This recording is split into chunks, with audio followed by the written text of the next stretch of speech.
Very good time on your part. Glad you're here. I want to zero in on that July 23rd phone call. Why is the administration so quiet about it? The amazing thing is that Donald Trump was impeached over a phone call that turned out to be completely innocent and no big deal. This is a big deal because basically the President of the United States is putting pressure on the President of Afghanistan to outright lie. That's what he's asking him to do, to cover for him.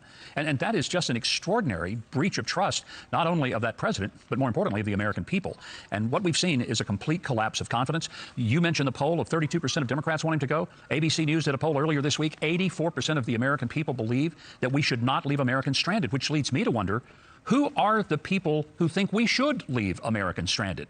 Thank goodness there's only 16% of them, but let's hope that maybe the next time people are stranded, it's them. But what does this do to the administration?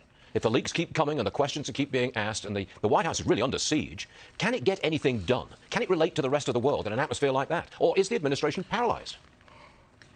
The answer to that really depends on whether or not the press does its job. Are they going to step up and finally be journalists? Are they going to continue to be toadies and complete acolytes for the Democrats in the far left? If they do their jobs, they cannot ignore this story. It is huge. But the question is, will they do their jobs? Or will they just look the other way in a manner in which they would never do if this were not just Donald Trump and any Republican? So if they do their jobs, he's done. If they don't do their jobs and they do what they normally do, he probably rides it out. Do you want to see the president done, resigning or impeached? Because that would mean President Harris.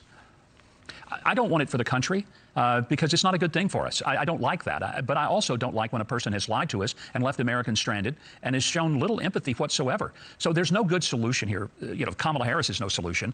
But I think people ought to be held accountable. Look, I think generals and secretaries of state should be held accountable. But nobody's been fired. Nobody's been held accountable. And we ought to be outraged that something so bad, so totally bungled could happen. And it's just another day in Washington. Let's have a cocktail party in Georgetown tonight. Let's see what kind of wine they're going to trot out with the cheese. Well, that hurts. That really does hurt. Governor Huckabee, but I think you're right on target there. Thanks for joining us, Huck. We appreciate you being here. Thank you, sir. You bet. Thank you, Stu.